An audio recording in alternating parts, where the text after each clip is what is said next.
પાલનપુર કે જ્યાં પણ મેડિકલ સ્ટોર્સમાં પોલીસે તપાસ કરી, ડમી ગ્રાહકો મોકલીને મેડિકલ સ્ટોરમાં તપાસ કરવામાં આવી।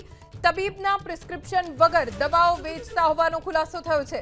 પાલનપુર પશ્ચિમ પોલીસે 3 જેટલા શકમંદ વેપારીઓને ઝડપી લીધા। પોલીસ મથકે લાવીને લાયસન્સ સહિતની તપાસ હાથ ધરવામાં આવી છે। અમારા સંવાદદાતા રતન પાસેથી જાણકારી પ્રાપ્ત કરીશું। રતન, શું કાર્યવાહી એવા વેપારીઓની સામે કે જે પ્રિસ્ક્રિપ્શન વગર દવા આપે છે?